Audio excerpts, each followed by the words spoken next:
Good morning everyone. I am JOLIVE SHARULLESH, MA Philosophy first year. I will like to start my presentation with the Tirukkural. Selvathul Chelvam, Sevi Chelvam, Achelvam, Selvathul Ellam Thalai. Wealthiest of all wealth is wealth acquired by your attempt. Wealth made all wealth supremely excellent. This Tirukkural says that the wealthiest wealth is what the ear has heard. That is, the words of a good intention is extremely supreme wealth. Sources of knowledge in Indian epistemology: Brahmana, Pratyaksha, Anumana, Upamana, Arthapadi, Anupalapadi, and Shabda. These are the sources of knowledge where Indian philosophy and its schools gain their knowledge. Today my seminar is on Shabda. What is Shabda? Knowledge gained from a trustworthy source. This knowledge is free from doubt and error. The trustworthy authority may be oral testimony or written. A person can be a trustworthy person, or a scripture or literature, anything can be trustworthy. So there are two kinds of Shabda in objects of meaning: Drishtartha and Adrishtartha. Drishtartha, perceptible objects. The one we can see is called perceptible objects, that is Drishtartha. The bottle is green. He is sitting here. These are examples of Drishtartha. In Adrishtartha, imperceptible objects. We can say he was extremely loud. We can't tell that as a value. One can be heard him as loud. One can heard him as very low. It is subjective. Shabda is also divided into two kinds in the origin of words: Vaidika and Laukika. Spiritual Shabda is Vaidika. It has a divine author. It also can be authorless, and we can give an example of Vedas, Brahmanas, Upanishads, etc. It is giving us a continuation to Laukika, that is empirical. It is in somewhat based on Vedas and spiritual, but it is based on a human author. The experiences of a person which is shared is Laukika.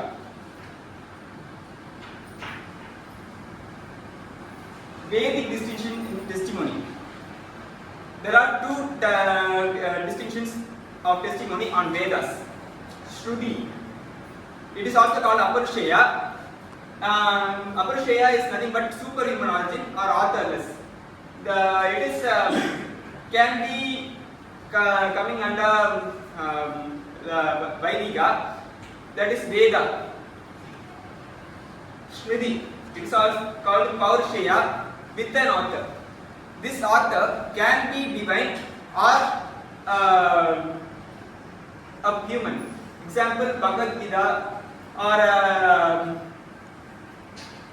in Bhagavad Gita the speaker is Lord Krishna. We can also state Manu Smriti. Manu is a human. It is comes under Smriti.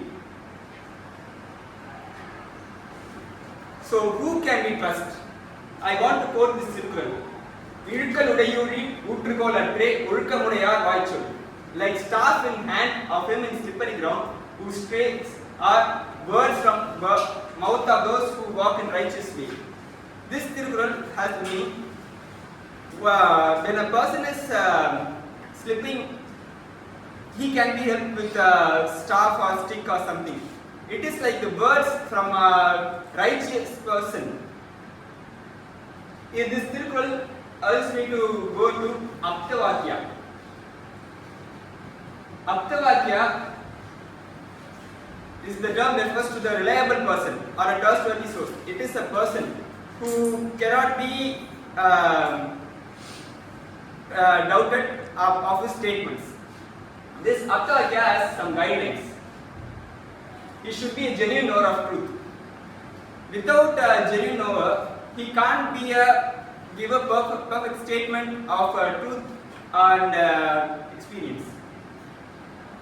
He should be free from pramana, prameya and pramatridosha. Pramana is of indriya and prameya is he should know the similarities of the statements he is telling, and pramatridosha he should be free of psychological defects. Intoxication, error and illusion, he should be free of it. A person intoxicated can't give a perfect or true knowledge. Error and illusion are the deprivation of true knowledge. And importantly, he should be free from desire to deceive. A person who wants to deceive others can't be a true trustworthy person. And he should be ready to speak truth. A person who wants to, in Indian philosophy, a person who wants to liberate others from ignorance needs to be ready to speak truth. He is a Aptavakya. Shabda is also called Aptopdesa. Aptopdesa is a combination of two words, Apto and Updesa. Apto comes from Aptavakya and Updesa comes from a statement given by a person. This combination gives us the statement given by a trustworthy person, is Shabda. We can see now the statements of views of schools of Indian philosophy on Shabda. Charvaka, they do not accept Shabda. To them, Vedic knowledge is fraud because Charvakas stand as Vedas are way to deceive the people by giving deceiving rules and immoral rites and cultures. Buddhism, as heterodox philosophy, it also rejects Shabda but reduces it to inference. They reject the word of a teacher but they accept the word of Buddha. To them, Buddha is Pramana incarnation because Buddha has consistent knowledge on everything. Jainism, though it is an heterodox philosophy, it accepts Shabda but it rejects Vedas. To it, Aptavakya should be free from 18 faults: hunger, thirst, senility, disease, birth, death, fear, pride, attachment, aversion, infatuation, worry, conceit, hatred, uneasiness, sweat, sleep and surprise. And the Aptavakya should be non-descriptant in this respective subject because with descripant he cannot be trustworthy source of any knowledge. And Nyaya. Nyaya is the provider of Shabda to Indian philosophy. It accepts verbal testimony as Vedas are works of God. It accepts and says that Vedas are trustworthy. Vedanta accepts Shabda and instigates that testimony of supersensual realities, Brahman. Vedanta is said to be the propagator of Vedas mainly in all the 6 schools of orthodox philosophy.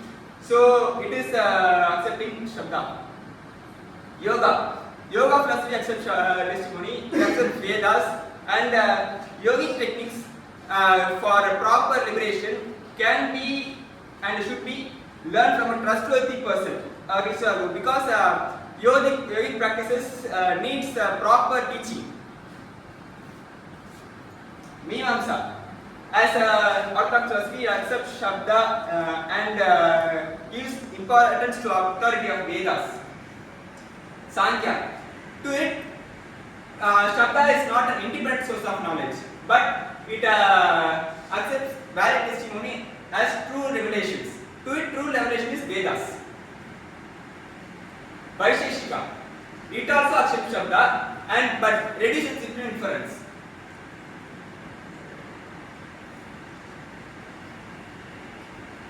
Now we come to Sphota theory.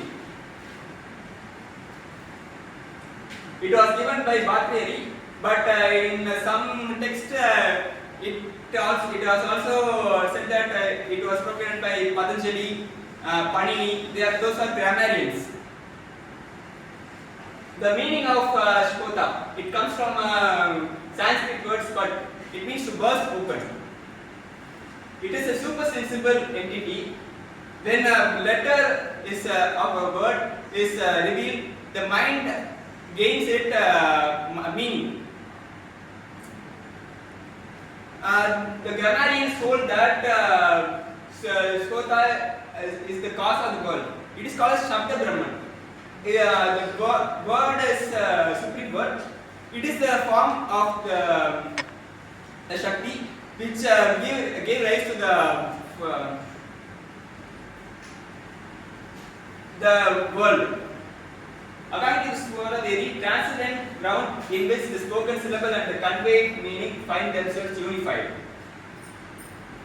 To it, when a syllable is spoken, the conveyed meaning is with that word.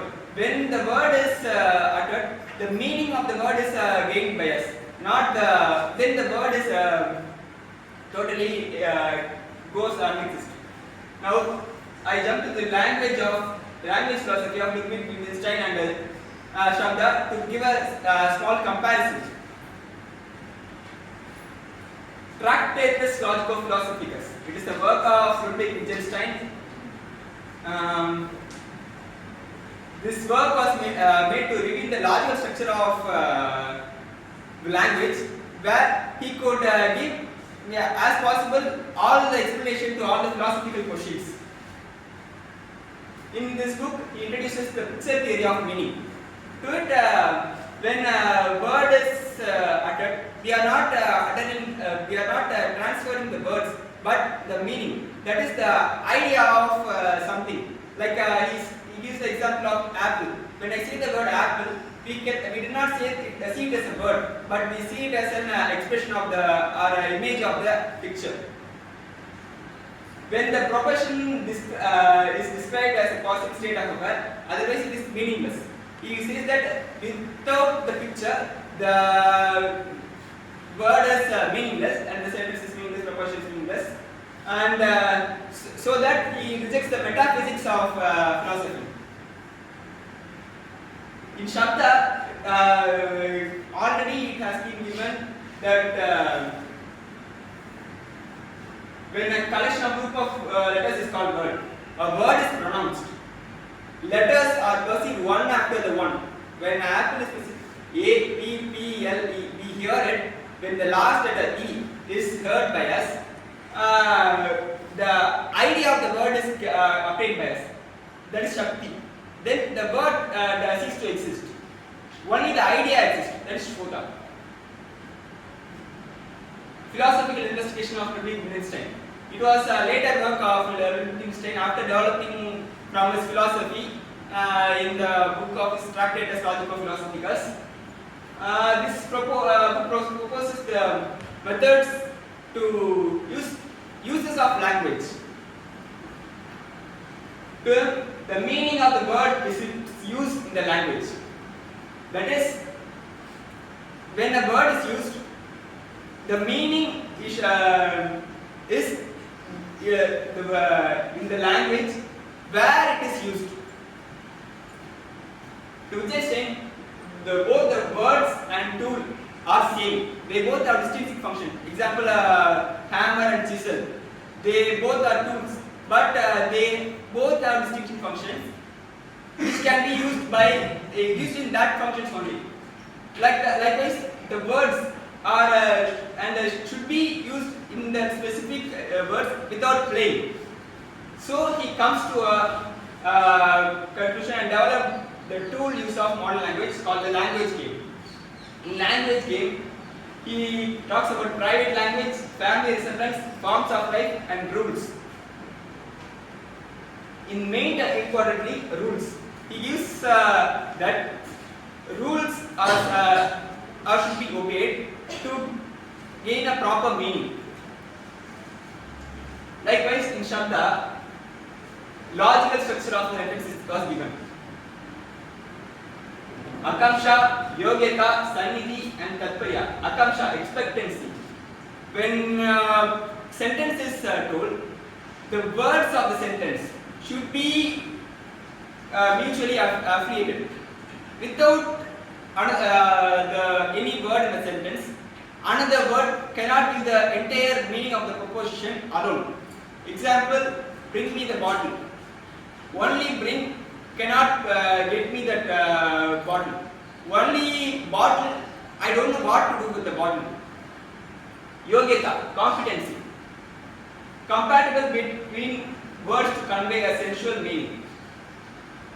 It talks about when a proposition is done, the words should be in a meaning that the other words should be compatible with it. The major example given was moisture with fire. Fire has no quality to moisten. The water has quality of moistening, but fire has the opposite quality of moistening. It does not give a sensual meaning. Sannidhi, proximity. When a sentence is uttered, the distance between the time interval between the words should be proper. It should not be long.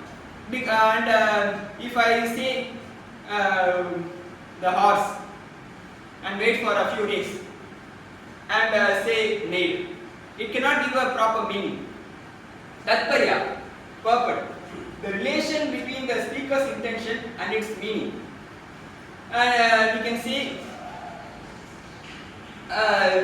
when a word is uttered, as our sentence is uttered, we have to see the situation of the situation where the sentence is uttered or proposition is uttered, and come to the conclusion about the meaning of the word.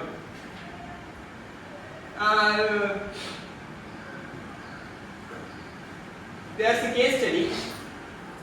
In 1995, a journalist from a major news channel conducted an interview in the context of London stock market exchange. The interviewee was said to be a stock market expert. The interviewee presented an upcoming stock rise of a specific company with a bunch of charts and graphs. Many people believe that and invested their life savings in the state company share. But in a turn of event, the company share plummeted and people lost their life savings. A few days later, it was revealed that the interview was staged for TRP and the interview was a fraud. What was the main problem that occurred here? The people who believed that the person who was said to be a stock market expert was not an Aptavakya. The guidelines of the Aptavakya, they were staging it. It was deceit. He was not a proper knower of the knowledge, and so on and so forth. And at last, in conclusion, about SABDA. Major parts of human knowledge acquired from the oral or written testimony is SABDA. Because without from a birth till to death, most of our knowledge we gain by verbal testimony. Without someone saying something or we reading something, we cannot gain most of the knowledge by only through experience or perception or inference, nothing. But even though Shabda Pramana has both positive and negative aspects in philosophy. In positive sense, it has given a framework in where it can work. Without giving a proper road, we can't walk a proper path, not to say road. But SABDA has given a framework for a proper path which we can use to live our life. But in narrative sense, that path is going around in the same way. We cannot see a Chavaka going against Perspati or Jain is going against Mahavira. It rejects the view of verbal testimony. When the follower of a certain knowledge goes against it, in my opinion, I have to present a Tirukkural. எப்பொருள் யார் யார் பாய் கேட்பினும் அப்பொருள் மெய்ப்பொருள் காண்பதறிவு. Though things diverse from diverse sages, lips we learn, this wisdom's part in each the things to discern. Everybody can say anything. So it is our wisdom to know the right knowledge. That's it. Thank you.